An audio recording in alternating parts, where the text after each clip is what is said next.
¿Alguna vez ha conocido a alguien que no presta atención a los consejos sabios? ¿Que tontamente rechaza lo que otros dicen y como resultado tropieza una y otra vez?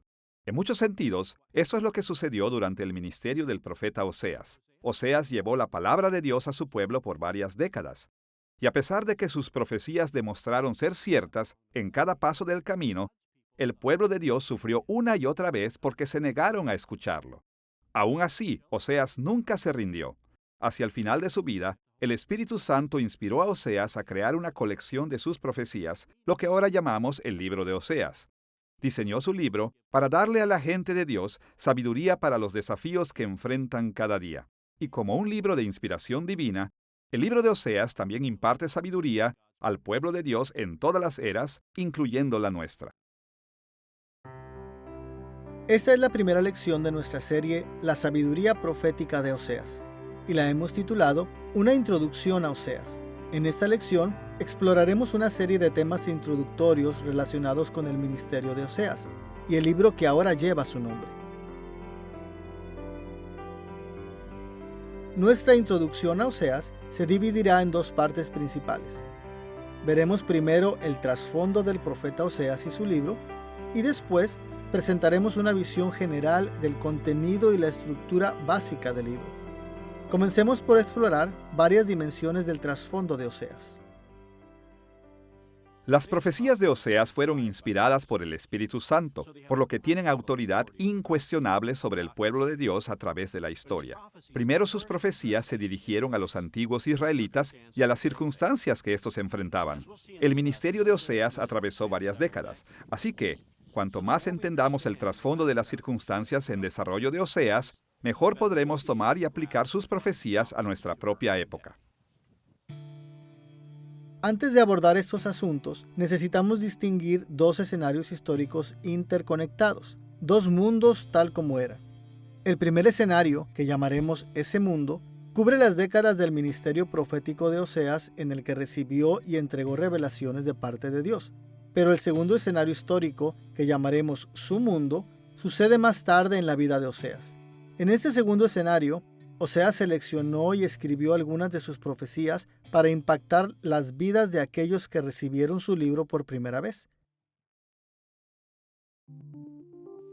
Abordaremos este doble trasfondo en dos pasos.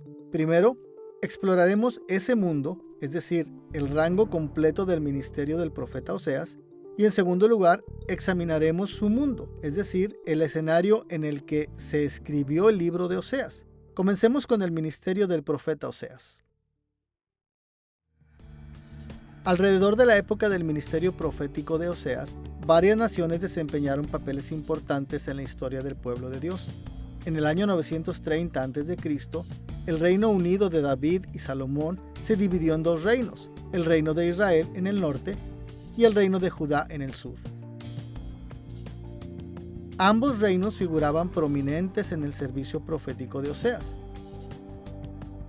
En ese momento, el pueblo de Dios también interactuó con otras naciones como Siria y Egipto. Pero sobre todo, Oseas centró su ministerio en eventos que involucraban al imperio asirio. En los días de Oseas, Asiria se convirtió en un poderoso imperio que extendió su influencia en todas las direcciones, incluyendo las tierras de Israel y Judá. Como estamos a punto de ver, el ministerio de Oseas comenzó en el reino del norte de Israel, casi 200 años después de que Israel se había separado de Judá. Vivir en el norte de Israel durante este periodo de la historia era difícil para cualquiera que buscara ser fiel a Dios. Y esto era especialmente cierto para un hombre como Oseas, un hombre que Dios había llamado a ser su profeta. Oseas presenció de primera mano cómo los líderes de Israel habían apartado su reino del Señor y confiaban en alianzas con otras naciones y sus falsos dioses. Los sacerdotes de Israel mezclaron la adoración de Dios con rituales lascivos y en los cuales se emborrachaban de fertilidad asociados con la idolatría. Los ricos se volvieron más ricos, pero los pobres eran tan pobres que a menudo tenían que dedicar a sus esposas e hijas a la prostitución en el templo solo para ganar lo suficiente para comer. Y cuando Oseas se enfrentó a estas condiciones desgarradoras en el norte de Israel, Dios lo llamó a profetizar. a traer un mensaje del divino rey de Israel que muy pocos querían oír. Dios estaba a punto de derramar maldiciones sobre el reino de Israel a través del imperio asirio. Al considerar el ministerio del profeta Oseas, veremos 4 cuestiones interrelacionadas: la época de su ministerio, su ubicación, las cambiantes circunstancias de Oseas y el propósito o meta de su ministerio profético. Comencemos por enfocarnos en la época en la que Oseas sirvió como el profeta de Dios. De manera similar a varios otros libros proféticos del Antiguo Testamento, el versículo inicial de Oseas, en el capítulo 1, versículo 1, nos introduce en el tiempo del ministerio de Oseas. Escuchemos cómo comienza el libro. Palabra de Jehová que vino a Oseas, hijo de Beeri, en días de Usías, Jotam, Acaz y Ezequías, reyes de Judá, y en días de Jeroboam, hijo de Joás, rey de Israel. Esta lista de reyes nos da orientación hacia el principio y el fin del ministerio de Oseas. Por un lado nos dice que Oseas comenzó a servir en los días de Usías, de Judá, y Jeroboam de Israel. Este Jeroboam se refiere generalmente como Jeroboam II, en distinción del primer rey de Israel del norte, Jeroboam I. Usías, o Azarías como también fue llamado, gobernó en Judá alrededor del año 792 al año 740 a.C. y Jeroboam II reinó aproximadamente del año 793 hasta el año 753 a.C. La mayoría de los intérpretes sugieren acertadamente que las circunstancias mencionadas en las primeras profecías de Oseas reflejan las condiciones en Israel durante la última década del reinado de Jeroboam II. Por lo tanto, es justo decir que el ministerio de Oseas comenzó cerca del año 760 a.C. Esto hace de Oseas uno de los primeros profetas, si no el profeta más antiguo, con un libro bíblico dedicado a su ministerio. Por otro lado, la lista de reyes en el capítulo 1, versículo 1, también nos da una orientación hacia el final del servicio profético de Oseas. Oseas ministró a través de los reinados de los reyes de Judá, Usías, Jotam y Acaz, y terminó su ministerio durante el reinado de Ezequías. Después de un periodo de corregencia con su padre, Ezequías era el único regente de Judá alrededor del año 715 al 686 a.C. Ahora, nosotros no podemos estar seguros del tiempo que Oseas vivió en el reino de Ezequías, pero si él comenzó su ministerio cerca del año 760 a.C., a los 20 años de edad, entonces tenía 94 años en el año 686 a.C. Por lo tanto, es probable que el fin del ministerio de Oseas ocurriera en algún momento antes del año 686 a.C. Con este tiempo del ministerio del profeta Oseas en mente, vayamos a la ubicación donde sirvió como el profeta de Dios. El versículo inicial de Oseas nos da una pista importante sobre dónde ministró nuestro profeta cuando señala que Oseas sirvió durante el reinado de Jeroboam II. La mención de Jeroboam II revela 2 factores acerca de la ubicación de Oseas. Por un lado, indica que el ministerio de Oseas comenzó en el reino de Israel en lugar de en Judá. Podemos decir que el profeta Oseas ministró en el reino del norte de Israel a través de varias maneras y pasajes en el libro mismo. Por ejemplo, en el encabezado del libro, en el capítulo 1, versículo 1, leemos la lista de reyes contemporáneos con Oseas cuando la palabra del Señor vino a él durante sus reinados. Uno de ellos era el rey Jeroboam, hijo de Joás, o Jeroboam II, que era uno de los reyes de Israel. Esto demuestra que el ministerio de Oseas estaba asociado con el reino de Israel. También, a lo largo del libro, vemos al Señor dirigiéndose directamente a Israel. Él habla sobre el juicio venidero contra Israel y expone las obras del pueblo de Israel por sus pecados. Por ejemplo, en el capítulo 1, versículo 4, Dios dijo que Él pondría fin al reino de Israel. Por lo tanto, el discurso o mensaje directo del Señor a Israel, además de mencionar al rey Jeroboam, rey de Israel, hay indicios que demuestran que el ministerio de Oseas estaba asociado con el reino del norte de Israel. Esta orientación hacia el reino del norte aparece de muchas maneras en el libro de Oseas, pero debemos mencionar dos factores importantes. En primer lugar, el dialecto hebreo de nuestro libro sugiere fuertemente que Oseas era un nativo del reino del norte. Varios estudios recientes han observado similitudes entre la gramática hebrea de Oseas y el fenicio, un dialecto del oeste semita hablado principalmente en las regiones costeras del norte. En segundo lugar, está especialmente diciendo que la mayoría de las profecías en el libro de Oseas se centran en Israel más que en Judá. El libro se refiere explícitamente al reino del norte alrededor de 81 veces, usando términos como Israel, los israelitas, literalmente hijos de Israel, y Efraín, un nombre que Oseas solía referirse al reino de Israel. Por el contrario, nuestro libro menciona a Judá solo por su nombre 15 veces. Oseas se preocupó especialmente por los acontecimientos ocurridos en el reino del norte. Por otro lado, podemos aprender otra característica de la ubicación del ministerio de Oseas cuando observamos que en el capítulo 1, versículo 1, solo menciona a Jeroboam II y omite a los otros 6 reyes del norte de Israel que reinaron durante la vida de Oseas. Siguiendo a Jeroboam II, los reyes Zacarías, Salomón, Manahem, Pecaía, Peca y Oseas reinaron en rápida sucesión hasta que la ciudad capital de Israel de Samaria cayó a Asiria en el año 722 a.C. Es probable que estos reyes fueran omitidos del versículo inicial de nuestro libro porque Oseas emigró a Judá cerca del final del reinado de Jeroboam II, en el año 753 a.C. Por supuesto, es posible que Oseas viajara de vez en cuando al reino del norte para entregar algunas de sus profecías. También es posible que los discípulos o amigos de Oseas entregaran sus profecías en el norte en su nombre.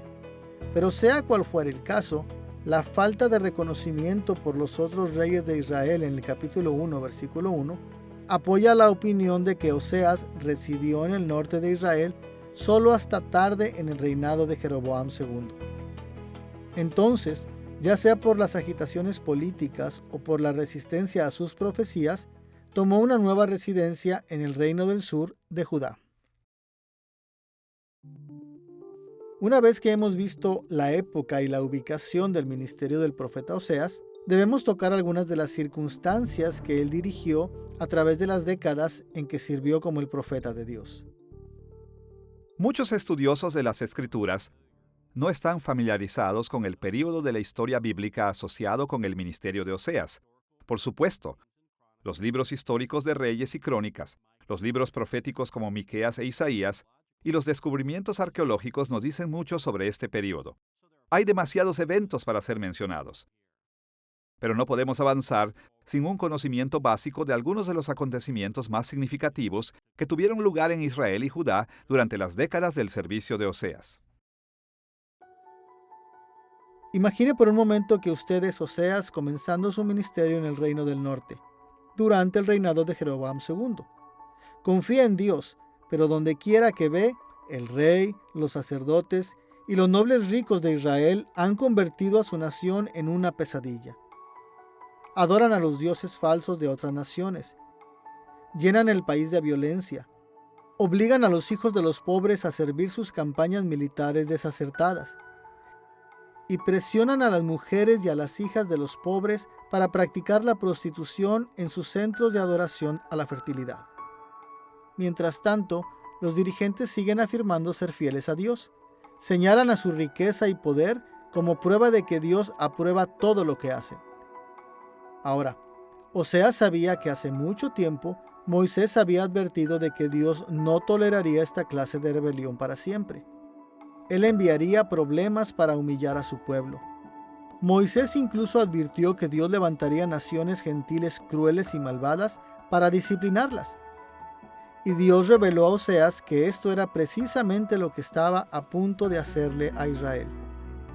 Tan preocupante como lo fue para Oseas aprender estas cosas sobre su tierra natal, más tarde también se enfrentó a circunstancias similares en Judá. A medida que pasaron las décadas, los líderes de su hogar adoptivo en el Reino del Sur cayeron en el mismo tipo de rebelión que sus vecinos del norte. Formaron alianzas con otras naciones, trataron a otros injustamente, obligaron a sus jóvenes a luchar guerras tontas y alentaron la idolatría, incluso en Jerusalén. Y como Oseas presenció estas cosas, Dios le reveló que el pueblo de Judá sería puesto de rodillas también. En términos generales, podemos referirnos a los problemas que Oseas predijo como el período del juicio asirio. Durante este tiempo, el instrumento principal de la disciplina de Dios fue el imperio asirio. Asiria comenzó a desempeñar este papel en la historia bíblica cuando el gran emperador Tiglat-Pileser III subió a su trono en el año 744 a.C. Y de una manera u otra, los asirios siguieron siendo un factor significativo en la historia del pueblo de Dios hasta que Nínive, la ciudad capital de Asiria, cayó ante los babilonios en el año 612 a.C. Hacia el final o justo después del reinado de Jeroboam II, Tiglat-Pileser III se convirtió en el rey de Asiria. Ahora, Asiria era la superpotencia en aquellos días que amenazaba la existencia de Judá e Israel y Siria, la cual estaba al norte de Israel. De esta manera, Tiglat-Pileser III fue el ejecutor de las profecías en Oseas, aquellas que profetizaron maldiciones y subyugación al pueblo de Israel debido a su desobediencia. Así encontramos también que después de Tiglat-Pileser III, Shalmaneser fue el siguiente rey, y estos dos hombres, tanto Tiglat-Pileser III como Shalmaneser, se convirtieron en la vara de la justicia de Dios en la cual o por la cual Dios ejecutó sus castigos a Israel, como lo había prometido que haría en Oseas. Como veremos en esta lección, el contenido del libro de Oseas orienta su ministerio profético hacia tres grandes eventos que tuvieron lugar durante el período de juicio asirio. Las primeras profecías en el libro de Oseas son sobre el primer evento, el ascenso de Asiria a la prominencia cuando Tiglat-Pileser III se convirtió en emperador en el año 744 a.C.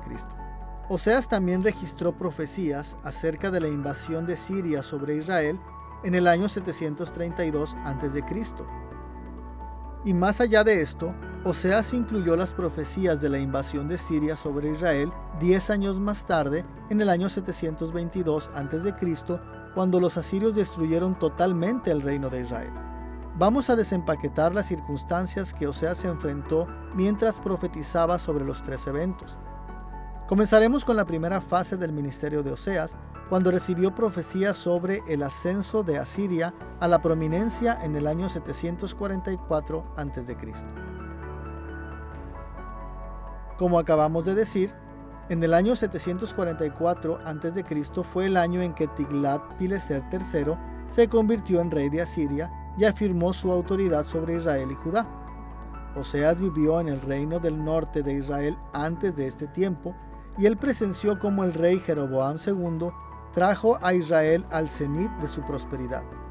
Pero también vio cómo el rey, los sacerdotes y otros líderes demostraron ser desleales a Dios al promover la idolatría y la injusticia. Y como resultado, Oseas advirtió de maldiciones de Dios que vendrían a través del imperio asirio. Durante este mismo periodo, según los libros de Reyes y Crónicas, el reino de Judá también vino bajo el gobierno de Tiglat-Pileser III. Pero, a diferencia de los líderes de Israel, Usías, rey de Judá, gobernó como un rey justo de una manera muy importante. Mientras muchas de las personas de Judá practicaban la idolatría, el mismo Usías adoraba solo al Señor y promovía exclusivamente la adoración al Señor en el templo de Jerusalén. Así que, por lo que sabemos, Dios no reveló ninguna acusación contra Judá a Oseas en este tiempo y no dio advertencias de maldiciones contra Judá. La siguiente fase del ministerio de Oseas se centró en la invasión de Asiria a Israel en el año 732 a.C. Cuando Oseas pronunció sus primeras profecías sobre esta invasión, Tiglat-Pileser III continuó ejerciendo control político sobre el reino de Israel. Los reyes Manahem y Pecaía promovieron la idolatría y la injusticia y confiaron en su alianza con Asiria para la seguridad. Ahora, como la mayoría de las alianzas políticas en la antigüedad, esta relación también implicaba reconocer a los dioses de sus señores asirios. Y como resultado de estas deslealtades a Dios, Oseas advirtió que Dios derramaría maldiciones sobre Israel a través de la inminente agresión asiria del año 732 a.C. El libro de los Reyes nos dice que en este momento Usías y su hijo Jotam gobernaron a Judá como reyes rectos. Muchas personas continuaron adorando a otros dioses en los lugares altos, pero Usías y Jotam ni practicaron ni aprobaron la idolatría. Así, durante este tiempo, Oseas todavía no ofrecía advertencias de maldiciones contra Judá. Ahora bien, cuando Oseas recibió sus últimas profecías sobre la invasión de Asiria en el año 732 a.C., las condiciones en Israel solo habían empeorado. El rey Peca continuó en la idolatría y la injusticia. Él se sometió al control asirio, pero cuando Tiglat-Pileser III estuvo preocupado con problemas en otras partes, Peca intentó librarse de pagar tributos pesados a Asiria. Formó una alianza con Siria y los dioses de Siria, una alianza a menudo llamada la coalición sirio-israelita. Y Peca y su homólogo sirio invadieron Judá en un intento de forzar a Judá a unirse a su rebelión contra Asiria. Como pueden imaginar, Oseas profetizó que Dios traería maldiciones contra Israel por esta agresión. Y poco tiempo después, en el año 732 a.C., Tiglat-Pileser III destruyó el reino de Siria y subyugó al reino de Israel. Lamentablemente, a medida que esta invasión se acercaba, un cambio crítico tuvo lugar en Judá. Justo antes de que la coalición sirio-israelita atacara a Judá, Acaz subió al trono. A diferencia de su abuelo y padre, Acaz rechazó a Dios y promovió la idolatría y la injusticia. Judá soportó los ataques de la coalición sirio-israelita y de los edomitas y los filisteos.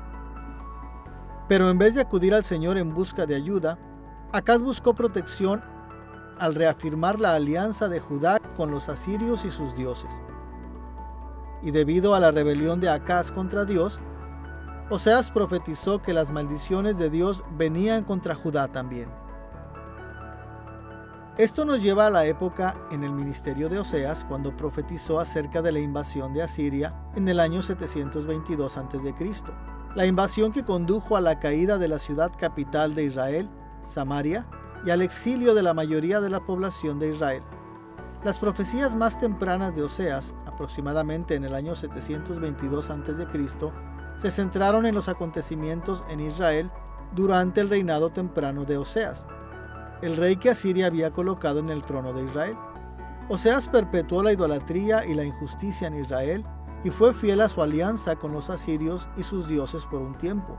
En respuesta, el profeta Oseas advirtió que nuevas maldiciones venían a Israel a través de una segunda gran invasión asiria, la invasión en el año 722 a.C. Mientras tanto, en Judá, Acaz continuó violando el pacto de Dios, promoviendo la idolatría y la injusticia. Él todavía se negó a confiar en el Señor y buscó la seguridad contra sus enemigos, confiando en su alianza con Asiria y sus dioses.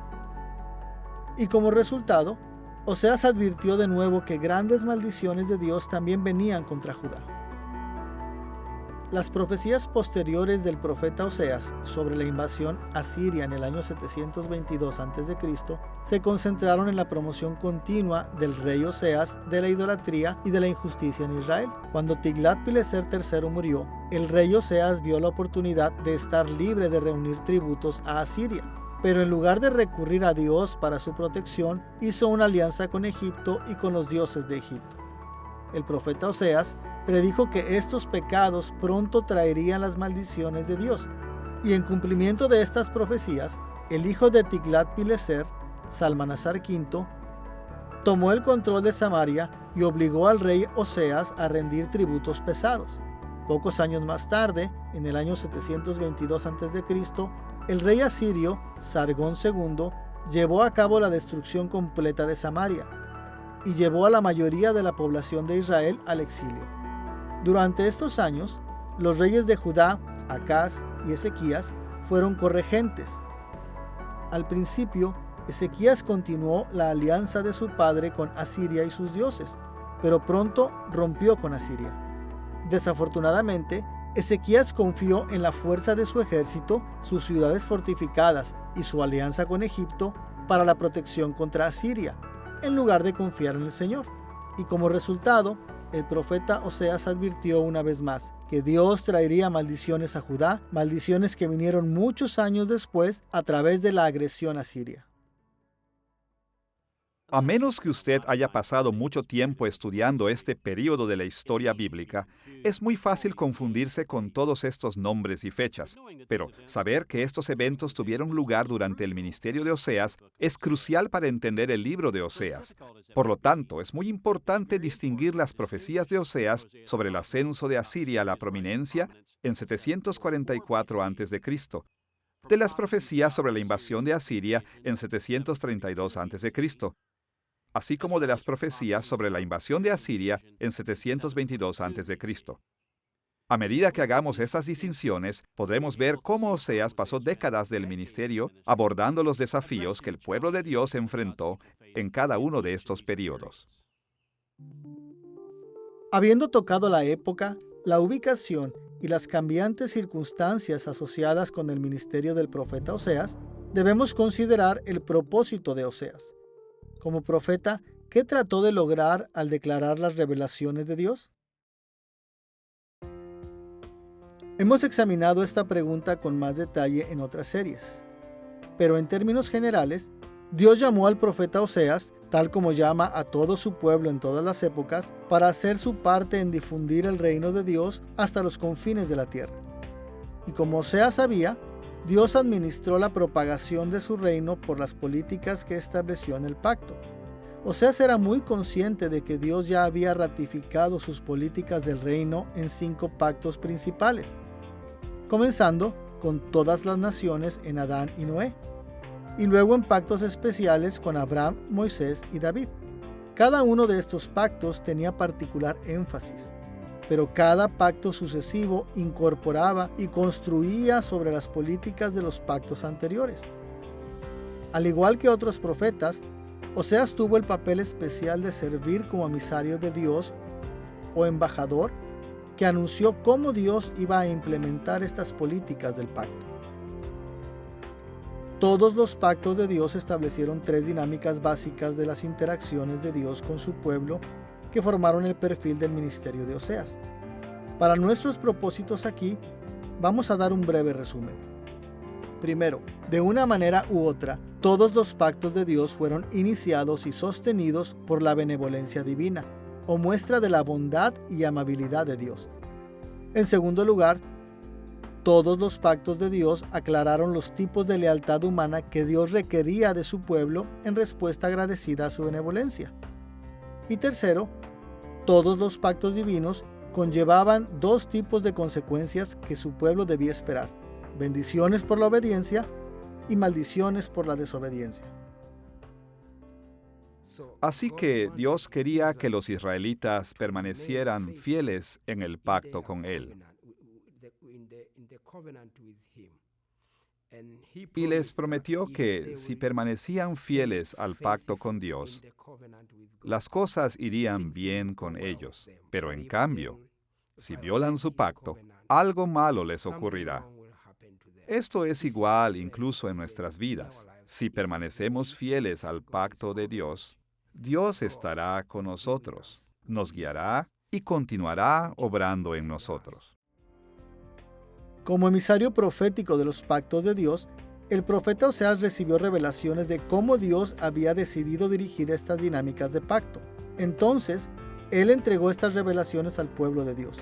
Si consideramos a Oseas en términos de eventos que tuvieron lugar durante sus años de ministerio, podríamos definir su propósito profético de esta manera: El propósito del profeta Oseas era declarar cómo Dios tenía la intención de implementar la dinámica del pacto de benevolencia divina, lealtad humana y consecuencias de bendiciones y maldiciones en relación con la ascensión de Asiria en el año 744 a.C., la invasión asiria del año 732 a.C. y la invasión asiria del año 722 a.C. Ahora que hemos visto el trasfondo del profeta Oseas, estamos listos para ver el fondo del libro de Oseas. Es muy posible que Oseas y sus discípulos hayan escrito muchas de sus profecías a lo largo de las décadas de su ministerio. Pero es al final de su vida, durante el reinado de Ezequías, cuando Oseas finalmente recopiló y organizó sus profecías en el libro que ahora llamamos Oseas. Cuando tenemos esto en cuenta, obtenemos muchos conocimientos sobre el libro en sí mismo. Hasta ahora, nos hemos concentrado en lo que hemos llamado varias veces ese mundo. Durante el juicio asirio, cuando Oseas recibió revelaciones de Dios, tanto para Israel como para Judá. En este punto, recurriremos a su mundo, el tiempo en que Oseas eligió y organizó estas profecías en el libro de Oseas para proporcionar a los líderes de Judá sabiduría para lo que estaba por venir. Esta distinción entre ese mundo y su mundo es crucial para entender el libro de Oseas, porque Oseas realmente compuso su libro después de que el reino de Israel fuera destruido en el año 722 a.C. Cuando el libro de Oseas tuvo implicaciones importantes para los sobrevivientes del norte de Israel, lo escribió principalmente para los líderes de Judá. Oseas escribió las profecías de todo su ministerio para dar a Ezequías y a los otros líderes de Judá un camino de sabiduría a seguir mientras se enfrentaban a la crisis de la invasión de Judá por Asiria en el año 701 a.C. Para ver cómo esto es verdad, seguiremos nuestra discusión anterior y veremos 4 características de trasfondo del libro de Oseas: la época de su composición, la ubicación en donde fue escrito, las circunstancias que rodean su composición y el propósito del libro. Comencemos con la época en que se escribió nuestro libro. Desde el principio, deberíamos mencionar que los eruditos críticos típicamente creen que el libro de Oseas pasó por una serie de redacciones importantes que terminaron muy tarde, ya sea tarde en el exilio babilónico o incluso después del exilio babilónico. Consecuentemente, la mayoría de los intérpretes críticos creen que solamente algunas porciones de nuestro libro vinieron realmente de Oseas mismo. En cambio, argumentan que los redactores o editores agregaron mucho de su propio material al libro mucho después de la muerte de Oseas. Pero tenemos que recordar que los intérpretes críticos llegan a estas conclusiones en gran parte porque niegan que Oseas reciba revelaciones sobrenaturales de Dios sobre el futuro. Por el contrario, los evangélicos creemos en la inspiración sobrenatural de las profecías de Oseas. Por lo tanto, afirmamos que todo el libro de Oseas representa realmente lo que Oseas recibió de Dios. Y por esta razón, los evangélicos por lo general nos decidimos por una fecha mucho más temprana en la finalización del libro. Desde el punto de vista evangélico, el capítulo 1, versículo 1, establece la fecha más temprana posible para la finalización de nuestro libro cuando menciona a Ezequías, rey de Judá. Es obvio que Ezequías no habría sido incluido en esta lista de reyes si no hubiera sido ya rey cuando nuestro libro fue escrito. Por lo tanto, es seguro decir que la fecha más temprana posible para la finalización del libro de Oseas fue en algún momento durante la única regencia de Ezequías, que comenzó en el año 715 a.C. y terminó en el 686 a.C. No podemos estar absolutamente seguros de cuándo finalmente Oseas compuso su libro, o si lo completó de la forma como ahora lo tenemos en la Biblia. Pero hay un acontecimiento en la vida de Oseas hacia el final de su vida, de hecho, durante el reinado del último rey bajo el cual él había servido, y el nombre de ese rey era Ezequías. Ahora, Ezequías es conocido por todo tipo de cosas, pero tal vez la cosa más importante en la historia bíblica, o quizás lo más notable que él experimentó, fue la invasión de los asirios en Sennacherib. Sennacherib literalmente destruyó a Judá. La gente corrió por sus vidas, y pueden leer sobre eso en Miqueas capítulo 1, acerca de la devastación que trajo a la tierra de Judá. Pero fue más lejos que eso. De hecho, rodeó y sitió a Jerusalén. La invasión de Sennacherib en Judá y los alrededores de Jerusalén, sitiando a la ciudad de Dios, a la ciudad de David, a la capital del mundo, fue de tanta importancia que llevó todo a un clímax en la historia de Judá en ese momento. Todo estaba en juego. ¿Iba a caer Jerusalén? Bueno, Isaías profetizó durante ese tiempo, y Oseas probablemente escribió su libro durante ese tiempo también, porque el último rey que se menciona en el libro de Oseas, en el capítulo 1, versículo 1, es Ezequías. También podemos definir la última fecha posible para la composición final de Oseas antes de la muerte de Oseas, muy probablemente tarde en el reinado de Ezequías.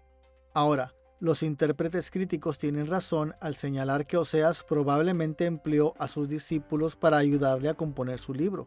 Aquí y allá encontramos evidencia de que Oseas confió en sus discípulos, como Jeremías confió en su discípulo Baruch, en Jeremías capítulo 36, versículo 4. Consideremos, por ejemplo, que Oseas capítulo 1, versículos 2 al 9 es biográfico. Describe las acciones de Oseas en la tercera persona.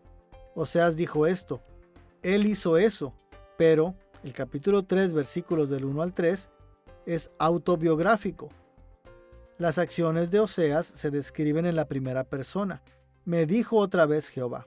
Este cambio de la biografía a la autobiografía probablemente refleja el hecho de que los discípulos de Oseas estaban involucrados en la composición de su libro. Pero contrariamente a lo que los intérpretes críticos han asumido, no hay evidencia positiva en las Escrituras que los discípulos editaran las palabras de Oseas o agregaran nuevos materiales después de su muerte. E incluso, si los discípulos de Oseas, de hecho, terminaron el libro de Oseas después de su muerte, no se apartaron de las revelaciones que Dios había dado realmente a Oseas. El título del libro, en el capítulo 1, versículo 1, dice claramente que el libro entero contiene la palabra de Jehová que vino a Oseas. Podemos concluir con razón que este libro fue compuesto durante el reinado de Ezequías. Y esto significa que el libro de Oseas fue probablemente completado en algún momento antes del año 686 a.C., más o menos cuando el profeta Oseas murió. Junto con el establecimiento de esta variedad de época para la terminación del libro de Oseas, debemos también especificar la ubicación donde fue escrito. Como ya hemos mencionado, es probable que Oseas emigrara a Judá en algún momento cerca del final del reinado de Jeroboam II. Y sabiendo que él vivió en el reinado de Ezequías, después de que el reino de Israel hubiera caído en el año 722 a.C., podemos estar seguros de que Oseas compuso su libro en Judá. El mismo libro de Oseas lo reconoce en el capítulo 1, versículo 1. Este versículo enumera a Uzías, Jotam, Acaz y Ezequías, reyes de Judá, antes de que nombre a Jeroboam II del reino de Israel. Al enumerar primero a los reyes de Judá, Oseas reconoció deliberadamente que escribió su libro bajo la autoridad de la dinastía de David en Judá. Así, aunque las profecías de Oseas se centran principalmente en el reino del norte de Israel, Oseas escribió su libro en el reino del sur de Judá. Ahora que hemos examinado la época y la ubicación del libro de la composición de Oseas, veamos las circunstancias que enfrentaron Oseas y aquellos en Judá que recibieron su libro por primera vez. Como mencionamos anteriormente, cuando Oseas compuso su libro, su patria adoptiva en el reino de Judá estaba lidiando con su propia amenaza de Asiria. En el año 701 a.C., durante el reinado de Ezequías, Sennacherib, rey de Asiria, invadió Judá. Así, aunque la mayoría de las profecías de Oseas fueron sobre el juicio asirio contra el norte de Israel, Oseas dedicó su libro a guiar a Judá, ya que el juicio asirio vino sobre ellos. Por esta razón, necesitamos estar familiarizados con los acontecimientos que rodearon la invasión de Sennacherib. Los registros históricos de Reyes y Crónicas, así como las profecías de Miqueas e Isaías, forman una compleja imagen del reino de Ezequías. Al principio, Ezequías dirigió reformas en Judá y también fortaleció a Judá, de modo que cuando Sennacherib, el nuevo rey de Asiria, tomara su trono, Ezequías se negara a rendir tributo. Pero a medida que crecía la amenaza de represalia asiria, Ezequías no confiaba en Dios.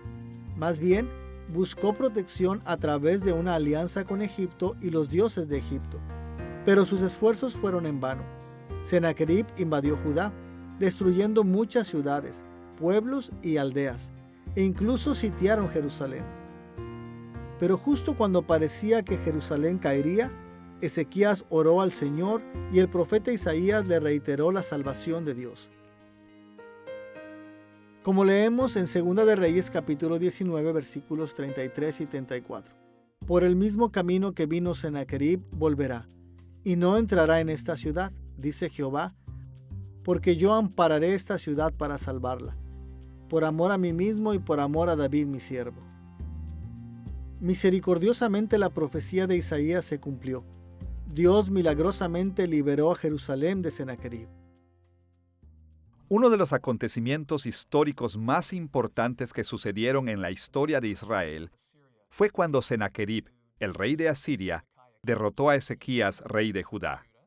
Él va en contra de Judá y toma básicamente todas las ciudades. Quedó solamente una ciudad, y esa es Jerusalén. Y lo que hace básicamente es decir, su Dios es como cualquier otro Dios. Sacaré al Señor Dios de Israel, tal como saqué a todos los otros dioses. Él habla de una manera muy arrogante contra el Señor Dios del cielo. Y Dios dice, le mostraré a Sennacherib mi poder. Y así, lo que hace es que sobrenaturalmente libra a Israel.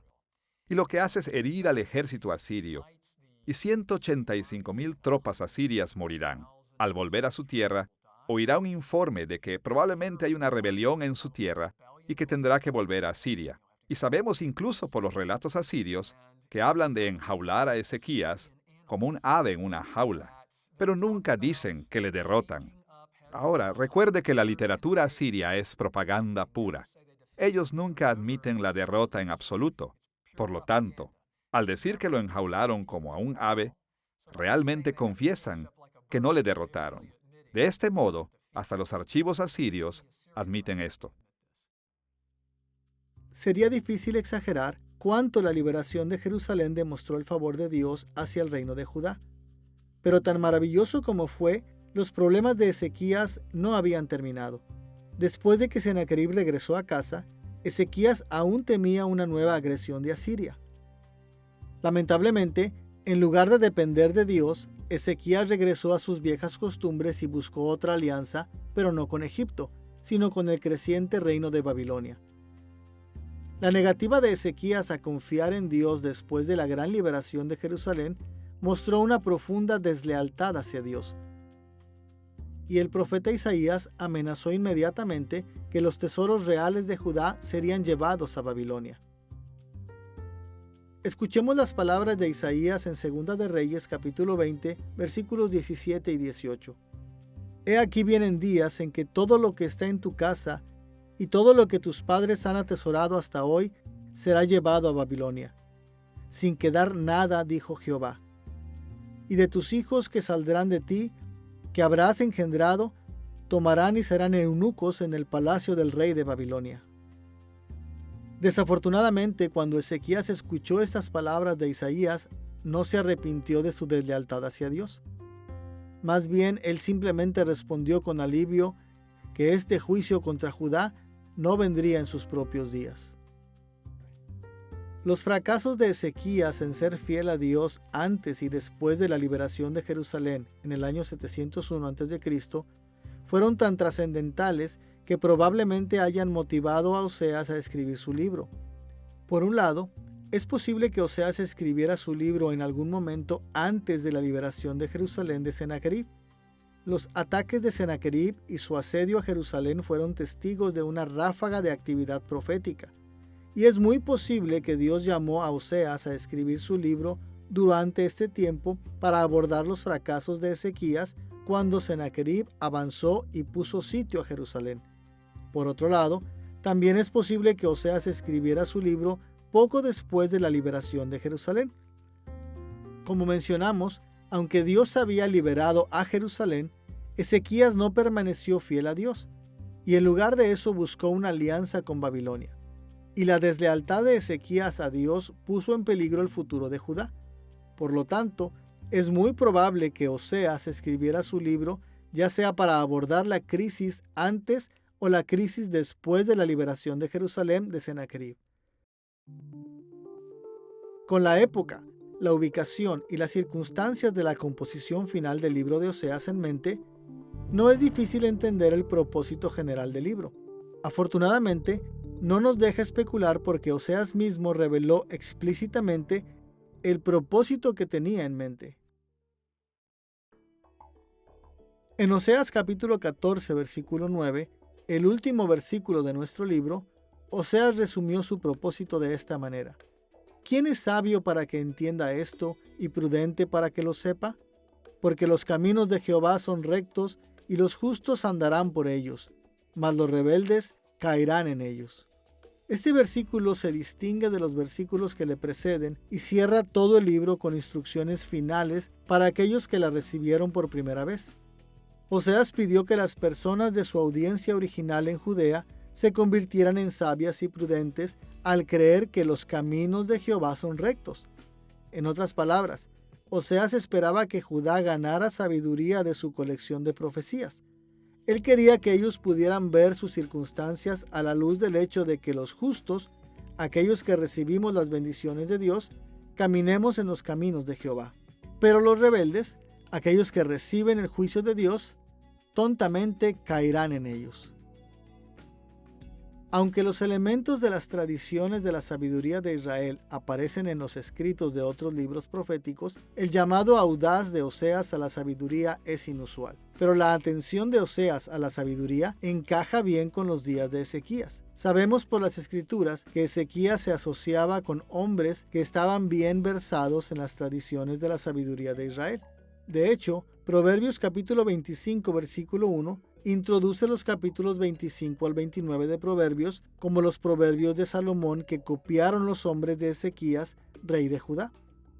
Aparentemente estos hombres de Ezequías eran una compañía muy respetada de hombres sabios asociados con la corte de Ezequías.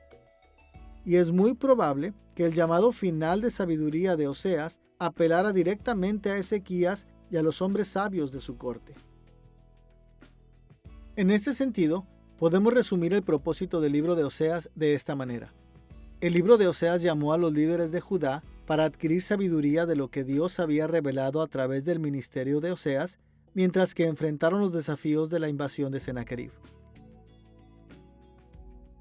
Como sugiere este resumen, nuestro libro no fue diseñado principalmente para hacer predicciones específicas de eventos futuros. Más bien, Oseas compuso su libro para llamar a los líderes de Judá a seguir el camino de la sabiduría en el día de Ezequías. Ezequías y su corte debían aprender de lo que Dios había revelado a través del ministerio de Oseas y llevar a Judá a través de los desafíos de la invasión de Sennacherib. Tanto antes y justo después de la liberación de Jerusalén de Sennacherib, los líderes de Judá necesitaban desesperadamente instrucción en sabiduría, y el libro de Oseas se los proporcionó.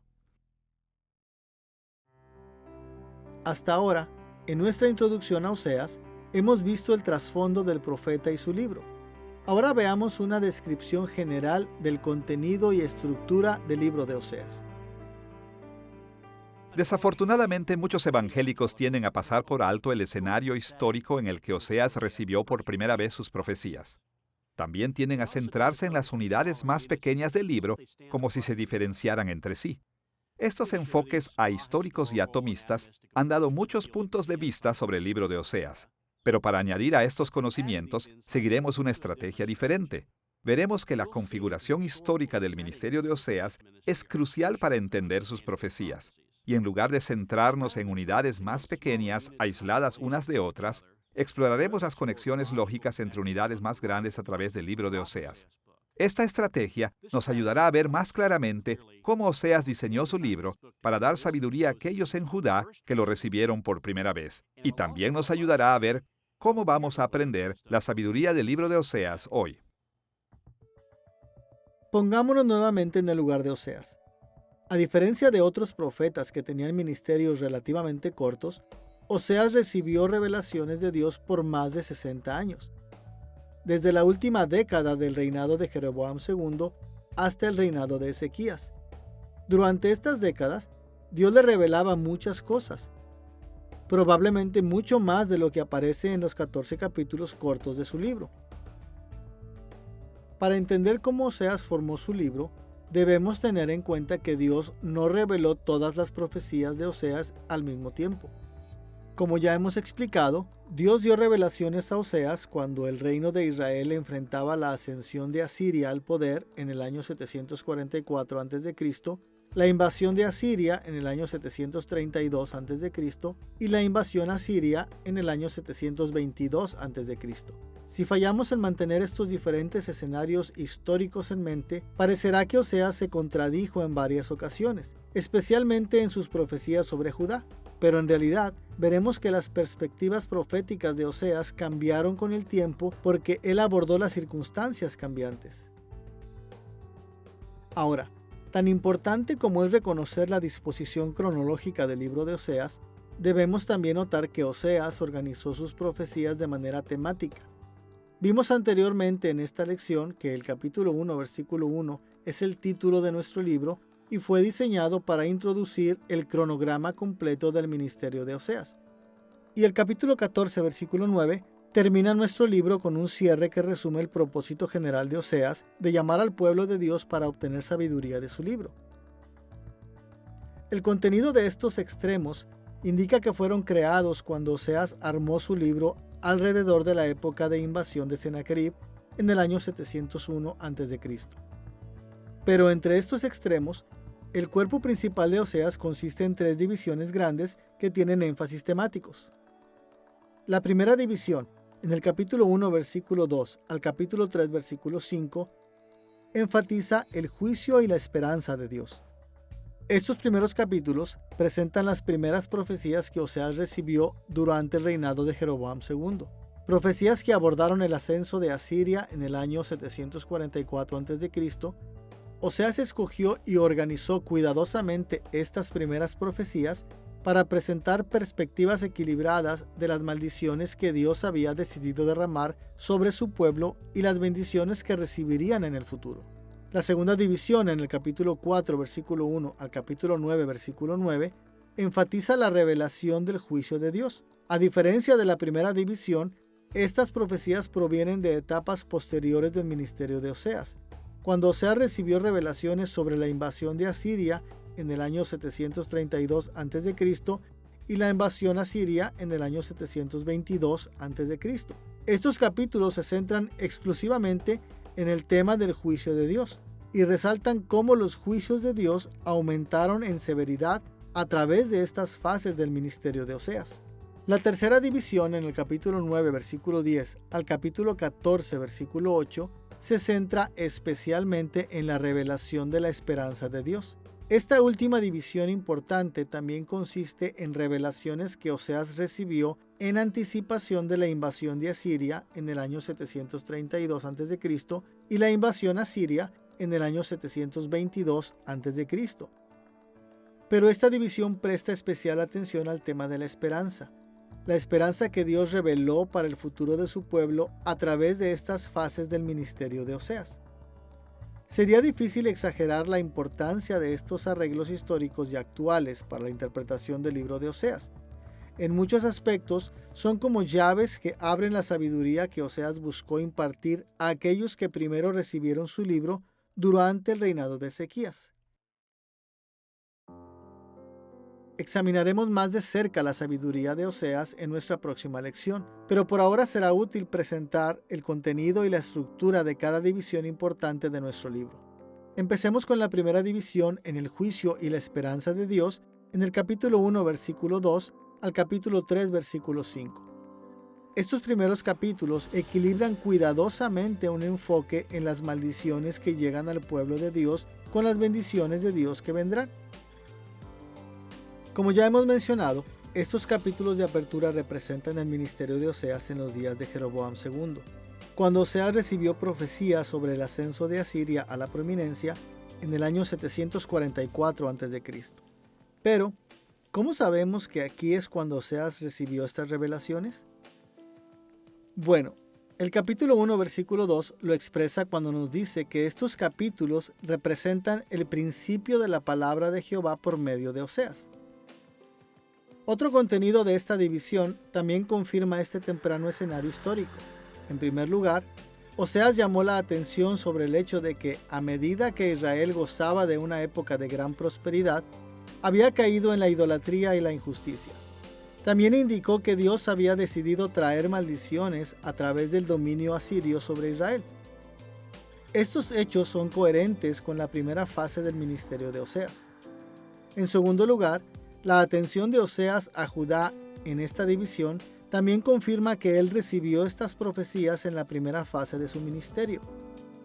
Recordará que, durante este periodo, Uzías gobernó como un rey justo en Judá, así que, como cabría esperar, estos capítulos no amenazan con maldiciones en contra del reino del sur.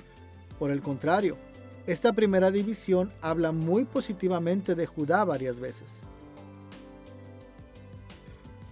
Por ejemplo, escuchemos el capítulo 1, versículos 6 y 7, donde Dios dibujó un fuerte contraste entre Israel y Judá. Aquí Dios dijo: «Porque no me compadeceré más de la casa de Israel, sino que los quitaré del todo. Mas de la casa de Judá tendré misericordia, y los salvaré por Jehová su Dios».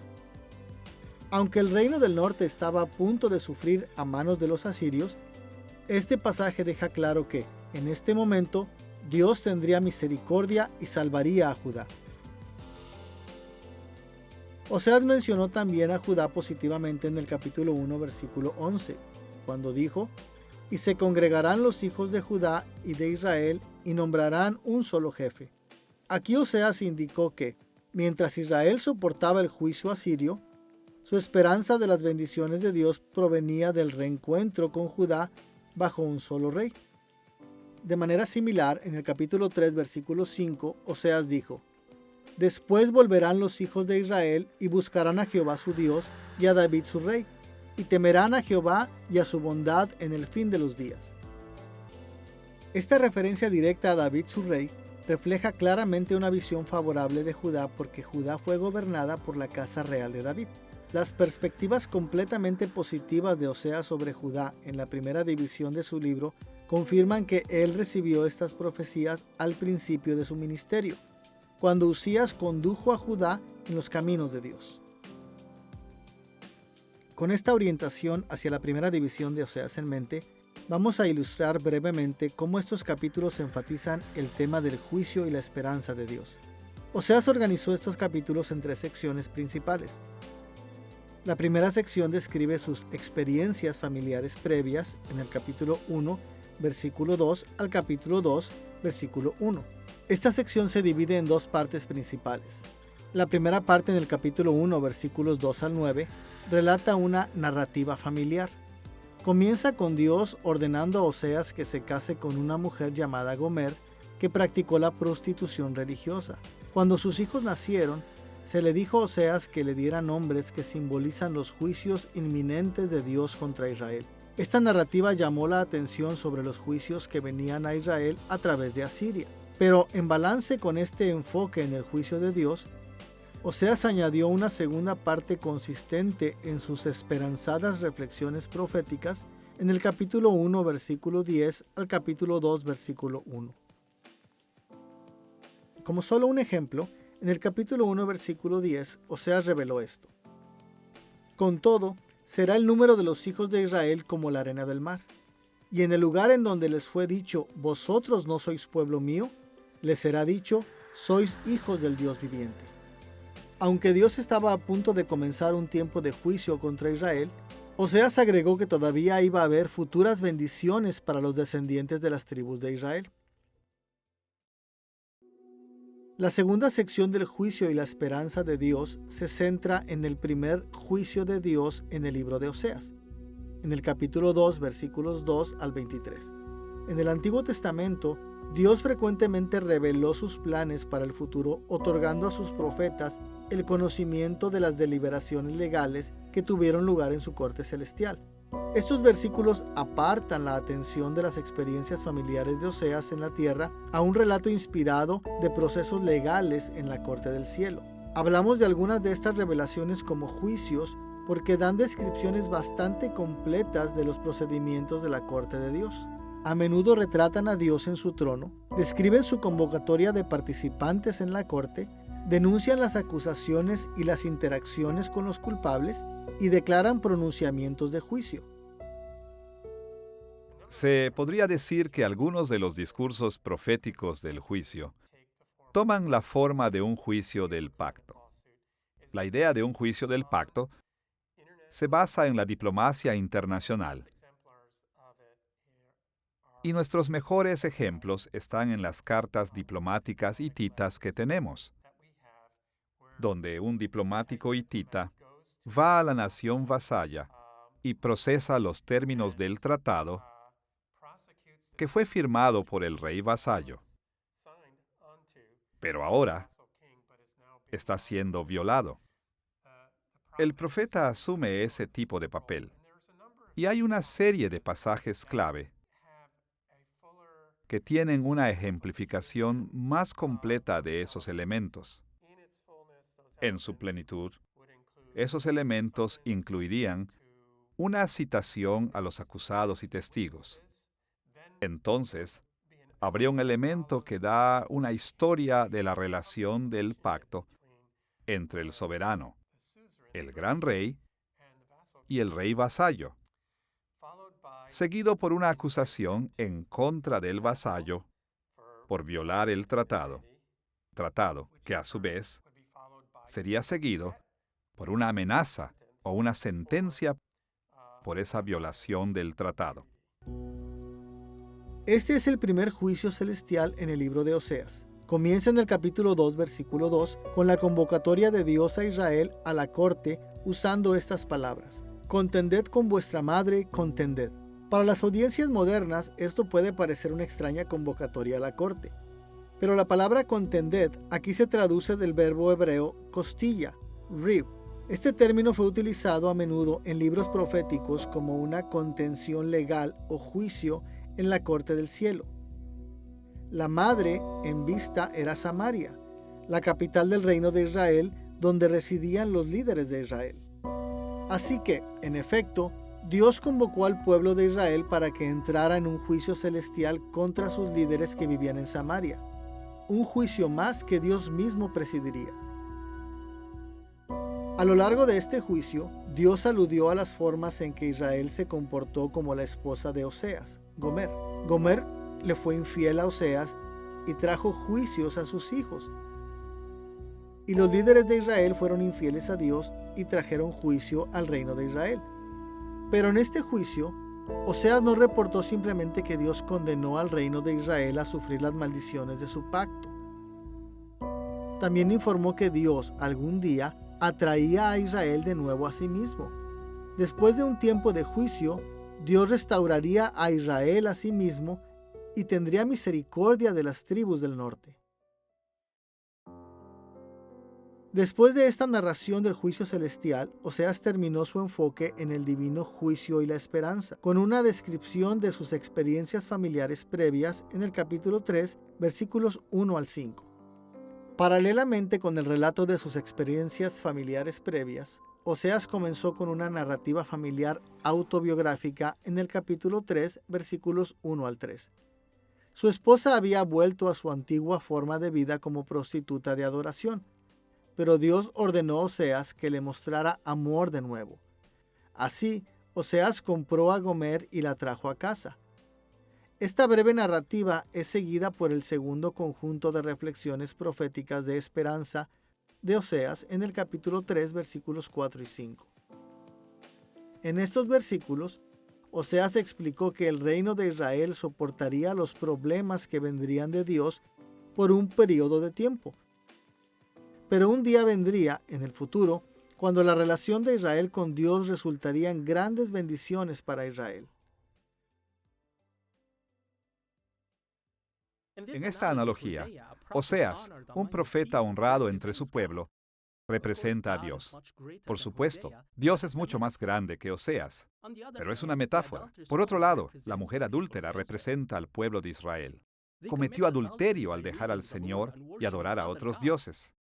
Así que Dios le pidió a Oseas que reflejara su historia. Aunque el pueblo de Israel estaba lejos de mí, adorando a otros dioses, viviendo en pecado mientras estaban en Egipto, sin embargo, fui a ellos y me casé con ellos mientras ellos todavía estaban lejos y viviendo en adulterio.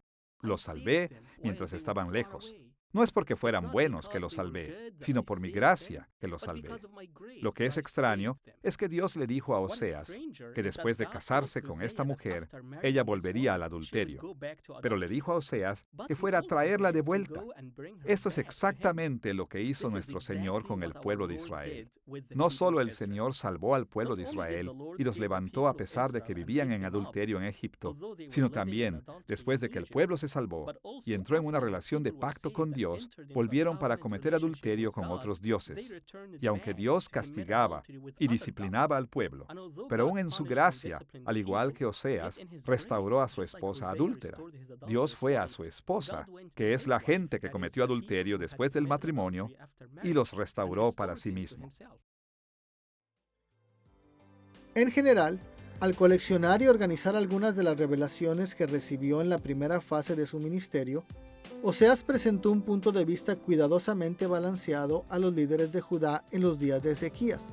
En la época de nuestro libro, el juicio que Dios advirtió ya había sido cumplido con la caída del reino del norte, pero el pueblo de Dios no perdería la esperanza.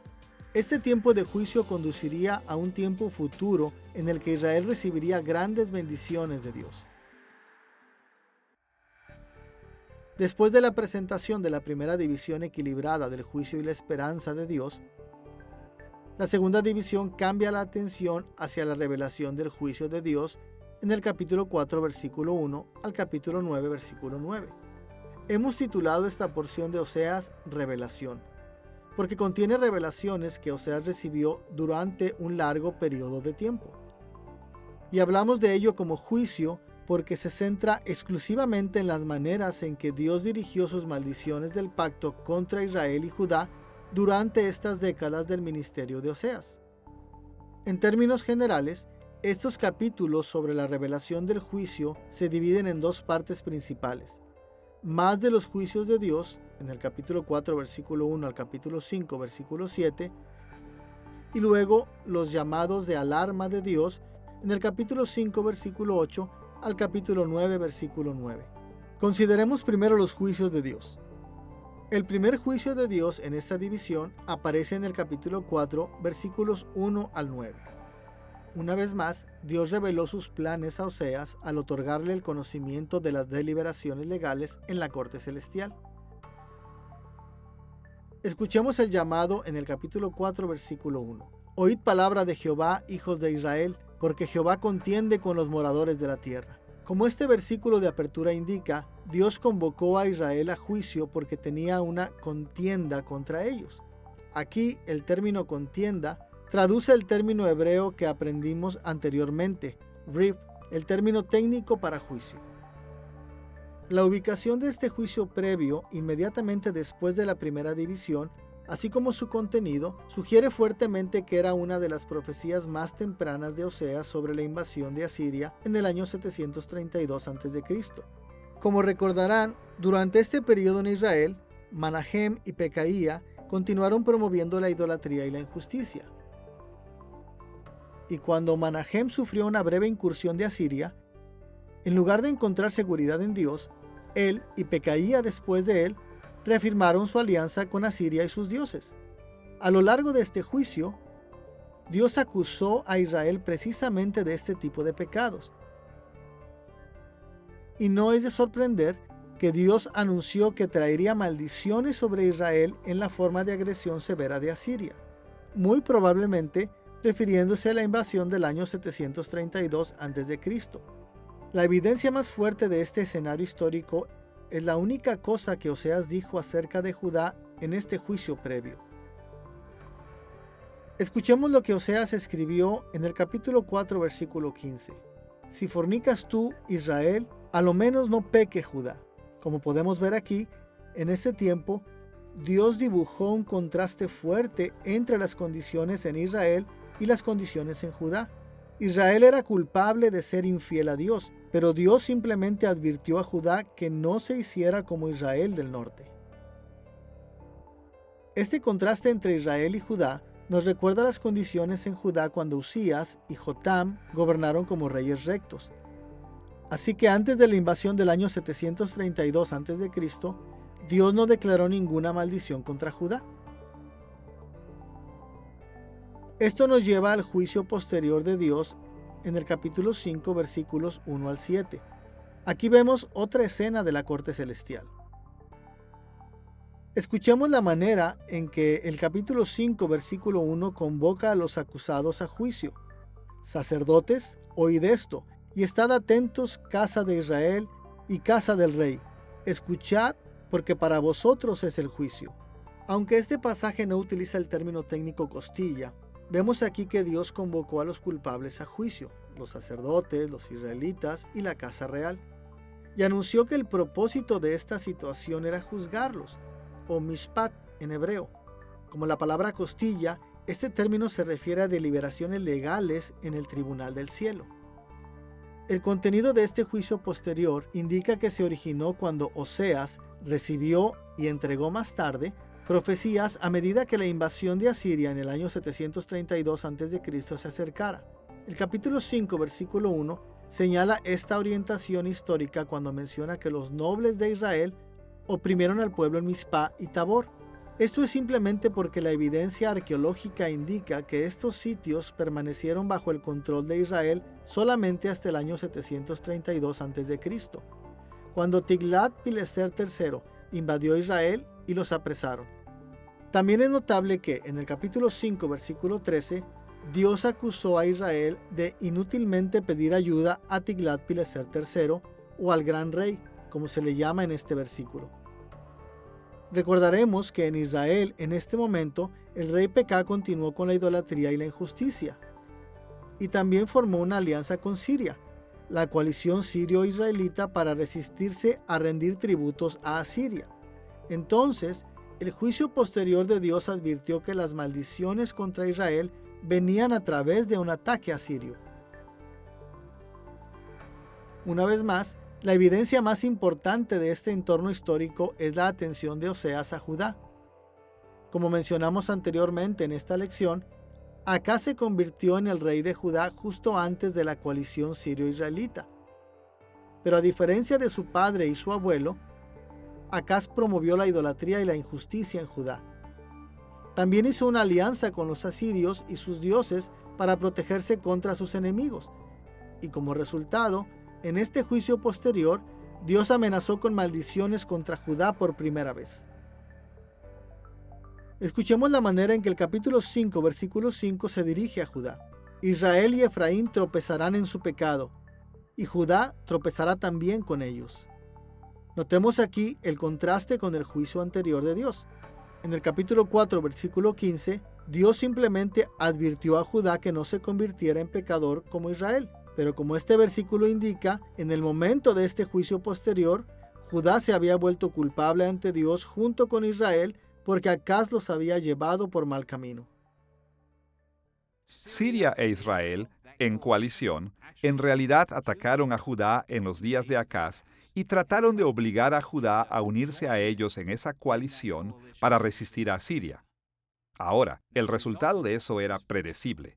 A los asirios no les gustó, y como resultado llegaron los asirios años después, diezmaron absolutamente a Siria, pusieron a Israel de rodillas y los hicieron vasallos que debían pagar un gran tributo al reino de Asiria. De hecho, el propio reino del sur sufrió porque no solo fueron atacados por esta coalición, sino que se sometieron a la protección del imperio de Asiria. El profeta Isaías en realidad le había dicho a Acaz: no hagas eso, busca la ayuda del Señor y Él te protegerá de esta gran coalición que te está atacando. Pero Acaz se negó. Él dijo, no, necesito ayuda de algo que puedo ver, y ese es el imperio asirio. Así que, en ese momento, Judá se convirtió en una nación vasalla del imperio asirio. Después de los juicios de Dios, las profecías de Oseas acerca de la revelación del juicio se convierten en las llamadas de alarma de Dios desde el capítulo 5, versículo 8 al capítulo 9, versículo 9. En el Israel antiguo, a menudo llamaban a los ejércitos que se encontraban en batalla soplando el cuerno de un carnero ahuecado, shofar en hebreo, o una trompeta de plata, hachotra en hebreo. Y en varias ocasiones, Dios mismo anunció o recordó algunas batallas al referirse a esta práctica. En esta sección encontramos dos llamadas de este tipo. La primera llamada de alarma aparece en el capítulo 5, versículo 8 al capítulo 7, versículo 16. Comienza en el capítulo 5, versículo 8 con las palabras tocad bocina, shofar en Gabá, hachorá, trompeta en Ramá. Cuando examinamos el contenido de esta primera llamada de alarma, parece que se originó con las profecías anteriores de Oseas sobre la invasión de Asiria en el año 722 a.C. Como evidencia, dos pasajes aluden a la invasión anterior de Asiria en el año 732 a.C. El capítulo 5, versículo 11 menciona cómo los asirios ya habían vejado y quebrantado a Israel. El capítulo 6, versículo 1 observa que Israel había sido arrebatado y herido. Además, en el capítulo 7, versículo 11, Dios acusó a Israel de que llamarán a Egipto, acudirán a Asiria, una referencia a las cambiantes alianzas internacionales de Israel en este momento. Como sabemos, los asirios habían establecido a Oseas como rey de Israel después de su victoria sobre Israel en el año 732 a.C. El rey Oseas continuó en idolatría e injusticia y durante un tiempo mantuvo con entusiasmo su alianza con Asiria, pero más tarde buscó la libertad del dominio asirio dirigiéndose a Egipto para su protección.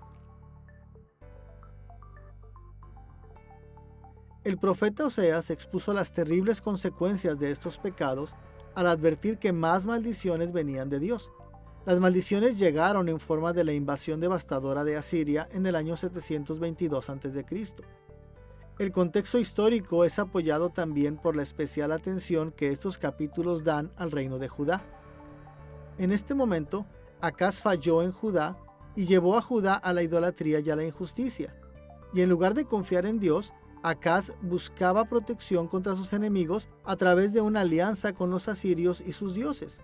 Como resultado, estos capítulos prestan mucha atención a las maldiciones de Dios contra Judá.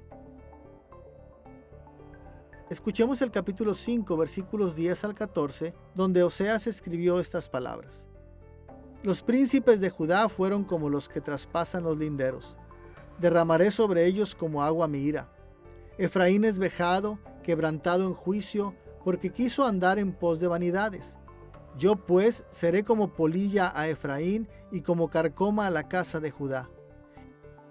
Y verá Efraín su enfermedad y Judá su llaga.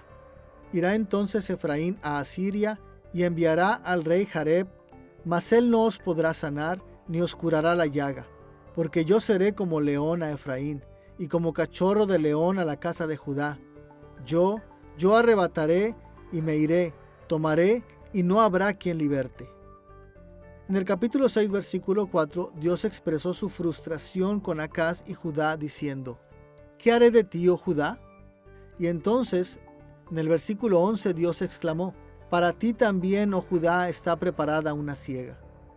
Aquí Dios declaró que una cosecha había sido designada para Judá junto con el reino de Israel. Ahora, debemos notar que la segunda mitad de este versículo habla de la restauración del pueblo de Dios. Pero ya que varios intérpretes y algunas traducciones modernas han indicado, la segunda mitad del verso 11 realmente combina con la profecía que sigue en el capítulo 7, versículo 1. De este modo, en esta visión, la cosecha designada era la devastación de Judá en las manos de Asiria. La segunda llamada de alarma de Dios aparece en el capítulo 8, versículo 1 al capítulo 9, versículo 9. Comienza en el capítulo 8, versículo 1, con el mandamiento de pon a tu boca trompeta o shofar. El contenido de esta segunda llamada de alerta sugiere fuertemente que era entre las últimas profecías que Oseas entregó a medida que la invasión de Asiria en el año 722 a.C. se acercaba. En este tiempo, el rey Oseas de Israel continuó promoviendo la idolatría y la injusticia. También siguió confiando en su alianza con Egipto. Y como resultado, el profeta Oseas advirtió de las maldiciones inminentes de Dios. Anunció en el capítulo 9, versículo 3, que volverá Efraín a Egipto y a Asiria, donde comerán vianda inmunda. Poco después, Salmanasar V subyugó a Samaria, y en el año 722 a.C., el nuevo rey de Asiria, Sargón II, destruyó a Samaria y puso fin al reino de Israel.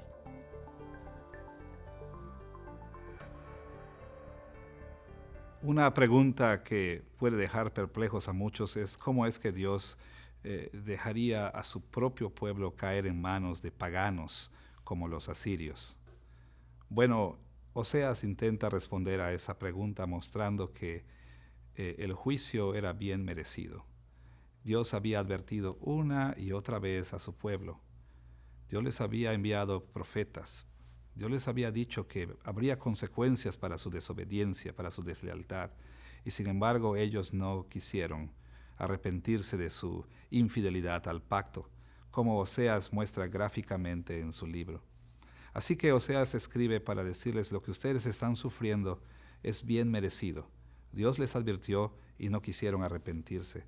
Así que no hubo otro remedio más que traer el juicio que Dios había anunciado desde mucho antes.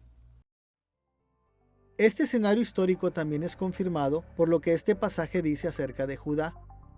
Durante estos últimos años de la existencia de Israel, Acaz y Ezequías fueron corregentes en Judá. Ezequías comenzó a apartar a Judá de la idolatría e injusticia de Acaz, y en este sentido era un verdadero reformador.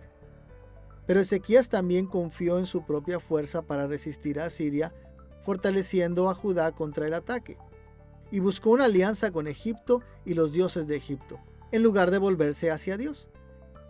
Estas acciones llevaron a Dios a anunciar que Judá iba a enfrentar aún más maldiciones a través de Asiria.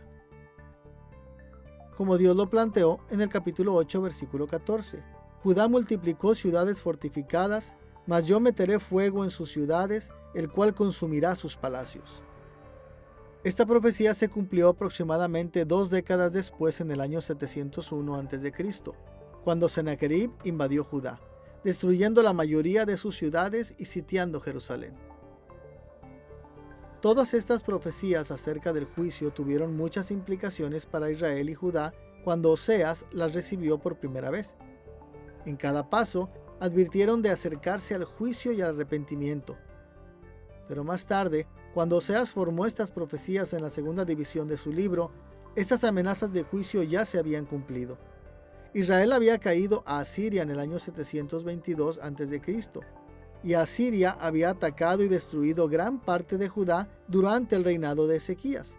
Sin embargo, estas profecías contaban con abundante sabiduría para enseñar a los líderes de Judá en el día de Ezequías. No solo explicaban con detalle por qué Dios había destruido el reino de Israel, sino que también explicaban por qué Dios había enviado a Asiria con tal fuerza devastadora contra Judá también. Ahora que hemos visto cómo la estructura y el contenido de la primera división de Oseas se enfoca en el juicio y la esperanza de Dios, y cómo la segunda división trata con el juicio que Dios está desplegando, debemos recurrir a la tercera división importante de nuestro libro: las profecías de Oseas sobre la revelación de la esperanza de Dios, en el capítulo 9, versículo 10 al capítulo 14, versículo 8. Hablamos de esta división como revelar, porque Oseas trazó, una vez más, las profecías que había recibido durante muchos años. Y hablamos de ella como esperanza, porque enfatiza cómo el pueblo de Dios podría seguir teniendo esperanza en las bendiciones de Dios, incluso después de que hubieran sufrido tan severamente bajo su juicio. En la segunda división de su libro, Oseas se ocupó casi exclusivamente del juicio de Dios contra Israel y Judá. Si Oseas hubiera detenido su libro allí, las preguntas cruciales habrían quedado sin respuesta. Los problemas que Israel y Judá enfrentaron significan que Dios ya no bendeciría a su pueblo en el futuro. ¿El pueblo de Dios se perdería para siempre? Oseas escribió la tercera división de su libro para responder a este tipo de preguntas. Aquí, él reveló a los líderes de Judá en los días de Ezequías por qué todavía deberían esperar las bendiciones de Dios en el futuro. La tercera división de Oseas es la porción más compleja de nuestro libro porque Oseas combinó un número de profecías e incluso fragmentos de profecías juntos. Pero a gran escala, podemos decir con confianza que se divide en 5 secciones principales, cada una de las cuales es introducida por una comparación que Dios hizo con Israel. Dios comparó a Israel con la fruta en el capítulo 9, versículos 10 al 12, con una palmera plantada en el capítulo 9, versículos 13 al 17, con una frondosa viña en el capítulo 10, versículos 1 al 10, con una novilla domada en el capítulo 10, versículos 11 al 15, y finalmente con un hijo amado o hijo en el capítulo 11, versículos 1 al capítulo 14, versículo 8. Estas secciones profundizan sobre las comparaciones de múltiples maneras y vamos a ver más de estas en nuestra próxima lección. Pero en esta lección introductoria, el tiempo solo nos permitirá señalar un simple patrón de esperanza que aparece al principio de cada sección. A medida que nos acercamos a esta división de Oseas, es importante identificar, tanto como sea posible, cuando Oseas recibió por primera vez las revelaciones de cada una de estas secciones. Algunos de estos contextos históricos son más fácilmente identificados que otros, pero en conjunto, Oseas volvió a trazar los mismos períodos históricos que él cubrió en la segunda división de su libro. Como hemos visto, Oseas centró la segunda división en los juicios de Dios durante las invasiones de Asiria de los años 732 a.C. y 722 a.C. Pero en la tercera división de nuestro libro, en lugar de centrarse en el juicio, esta sección representa las palabras de Dios de esperanza durante el mismo período de tiempo. Vamos a ver cómo esto es cierto, regresándonos primero a la comparación que hizo Dios de Israel con la fruta, en capítulo 9, versículos 10 al 12. Es muy probable que esta primera sección haya sido revelada a Oseas junto con las profecías anteriores sobre la invasión de Asiria en el año 732 a.C. La mejor evidencia para este escenario histórico aparece en el capítulo 9, versículo 11, porque los reyes de Israel se habían apartado de Dios. Leemos que la gloria de Efraín, literalmente su gloria, o Kebodam en hebreo, volará cual ave. Dios estaba a punto de remover la gloria de Israel. La única otra vez en el libro de Oseas que Dios predijo esto fue en el juicio anterior de Dios en el capítulo 4, versículos 1 al 19, una sección asociada a las profecías previas de Oseas sobre la invasión del año 732 a.C. En el capítulo 4, versículo 7, Dios dijo: «Cambiaré su honra en afrenta». Este vínculo sugiere fuertemente que Oseas comenzó la tercera división de su libro como comenzó la segunda, con una de sus profecías anteriores sobre la invasión de Asiria en el año 732 a.C. Este escenario es confirmado por el hecho de que estos versículos no hacen referencia a Judá. Como recordarán, Usías y Jotam gobernaron como reyes rectos y Dios no pronunció maldiciones sobre Judá durante este tiempo. Con esta orientación histórica en mente, escuchemos lo que Dios dijo en el capítulo 9, versículo 10. «Como uvas en el desierto hallé a Israel. Como la fruta temprana de la higuera en su principio vi a vuestros padres. Ellos acudieron a Baal Peor, se apartaron para vergüenza y se hicieron abominables como aquello que amaron». Claramente Dios habló de los pecados de Israel en este versículo. Pero es importante notar que Dios comenzó con una comparación positiva de Israel con uvas e higos. Así que, cuando Dios decidió enjuiciar a Israel en el año 732 a.C., todavía recordaba con cariño a Israel como uno recuerda las frutas dulces. Y la memoria positiva de Dios tranquilizó al pueblo de Dios de que aún había esperanza de que volvieran a sus bendiciones en el futuro. La segunda sección, en el capítulo 9, versículos 13 al 17, se centra en Israel como una gran palmera plantada y sigue un patrón similar.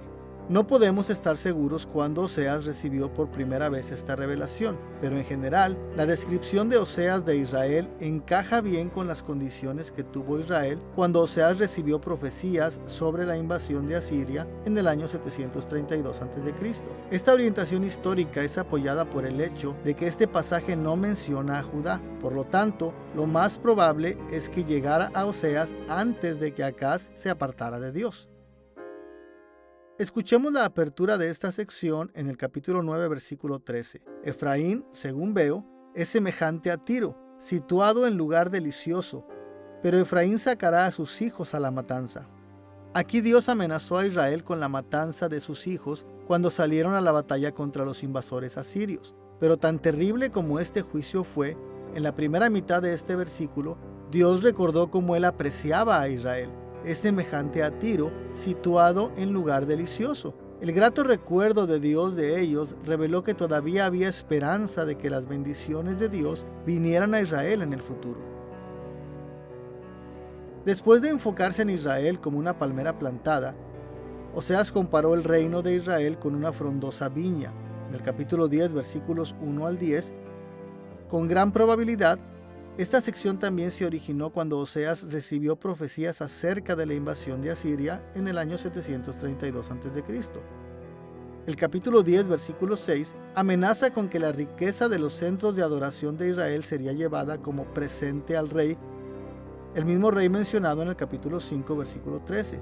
Este gran rey fue Tiglat-Pileser III, que lideró la devastadora invasión del año 732 a.C.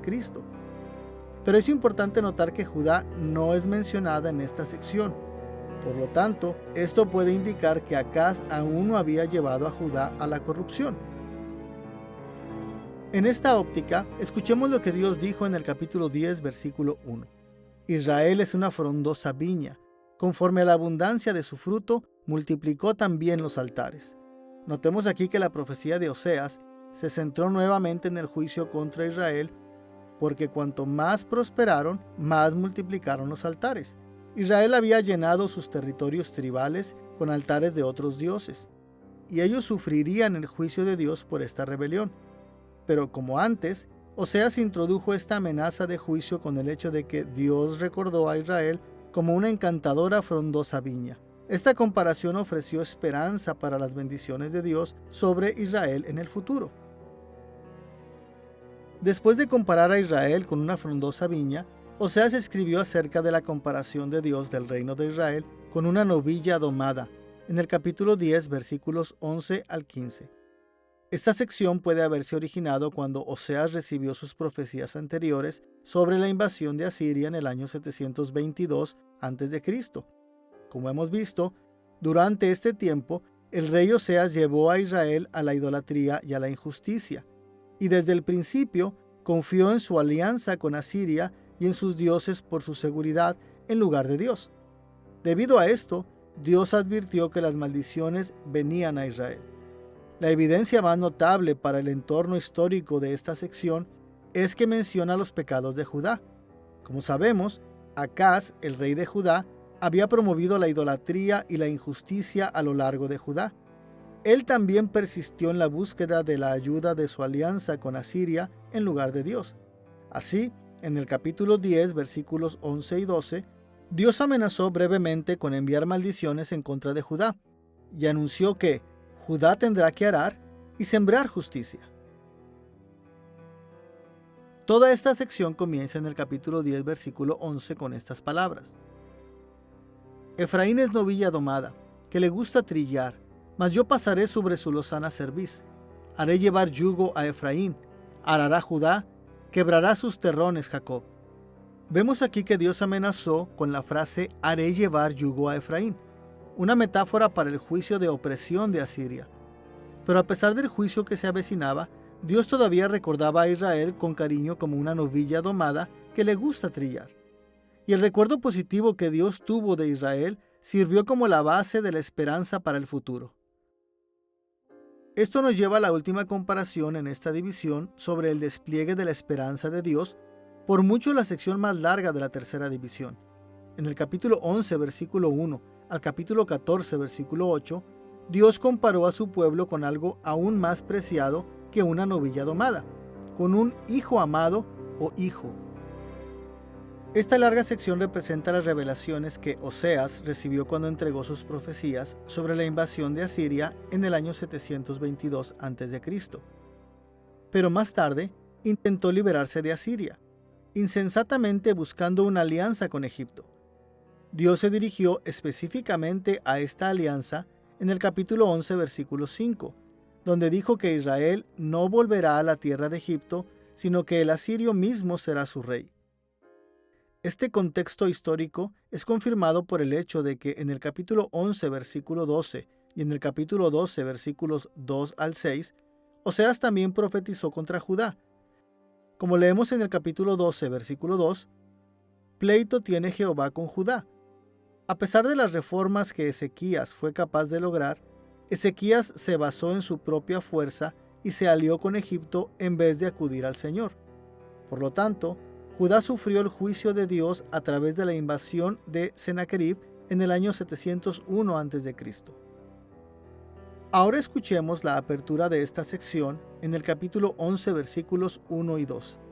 Cuando Israel era muchacho, yo lo amé, y de Egipto llamé a mi hijo. Cuanto más yo los llamaba, tanto más se alejaban de mí. A los Baales sacrificaban y a los ídolos ofrecían sahumerios. Estos versículos de apertura presentan el patrón de Oseas una vez más. Israel había pecado contra Dios. Una y otra vez Dios los llamó, pero se alejaron y adoraron Baales e ídolos. Y como resultado, el juicio se avecinaba. Pero aun cuando Dios dictó juicio, el versículo 1 indica que Dios todavía pensaba en Israel como su hijo amado, y su amor por su hijo, Israel, fue la base de la esperanza para las futuras bendiciones de Israel. Oseas 11:1 habla de cómo Dios llamó a Israel fuera de Egipto. Los versículos siguen diciendo que Dios se inclinó y los alimentó con amor y proveyó para su pueblo. Y, sin embargo, cuanto más llamaba a su pueblo a través de sus siervos los profetas, más se alejaban de él. Y así, Dios declara que los va a mandar lejos, solo que esta vez no a Egipto, pero Asiria será su rey. Pero entonces el capítulo continúa con la voz de Dios irrumpiendo con su amor por su pueblo, y Dios declarando: no voy a ejecutar mi juicio feroz sobre Israel. Voy a llamar, y mis hijos vendrán temblando como pájaros de la tierra de Egipto, como palomas de la tierra de Asiria. Los reuniré de nuevo a esta tierra, y volveré a ser su Dios, y ellos volverán a ser mi pueblo. Ahora, hay mucho más en la tercera división de Oseas de lo que nuestra breve introducción revela, y miraremos más de cerca esta parte de nuestro libro en nuestra próxima lección. Aún así, hemos visto lo suficiente para comprender el meollo del asunto. Oseas compuso esta última división de su libro para impartir sabiduría a los líderes de Judá después de que Israel hubiera caído ante Asiria y la mayoría de sus ciudadanos habían sido llevados al exilio. Y en estos últimos capítulos de su libro, Oseas se basó en las profecías que él había dado a través de su ministerio para fortalecer las esperanzas que Judá tenía en lo que Dios había prometido. El juicio no era el fin de la historia de Israel, porque Dios nunca había olvidado lo mucho que los quería. Los líderes de Judá podían adquirir sabiduría y aferrarse fielmente a la esperanza de las bendiciones que vendrían. En esta introducción a Oseas, hemos explorado el trasfondo de Oseas, distinguiendo entre la época, la ubicación, las circunstancias y el gran propósito del ministerio del profeta y su libro. También hemos examinado el contenido y la estructura del libro de Oseas, observando cómo el profeta dio sabiduría a aquellos que primero recibieron su libro, enfocándose en el juicio y la esperanza, revelando el juicio y revelando la esperanza de Dios. El libro de Oseas fue escrito para enseñar sabiduría cuando Israel y Judá enfrentaron uno de los momentos más difíciles de su historia, la crisis del juicio asirio. Y su libro da ideas que el pueblo de Dios necesita en todas las eras, incluyendo la nuestra, mientras miramos hacia el futuro. Como Israel y Judá en los días de Oseas, los seguidores de Cristo deben prestar atención al llamado de Oseas para buscar la sabiduría mientras enfrentamos los juicios de este mundo. De su libro podemos ver que no importa qué dificultades enfrentemos, incluso cuando todo parece perdido, podemos aferrarnos firmemente a la esperanza del futuro que tenemos en Cristo. Y podemos estar seguros de que un día Dios derramará bendiciones inmensurables sobre su pueblo cuando Cristo regrese en gloria.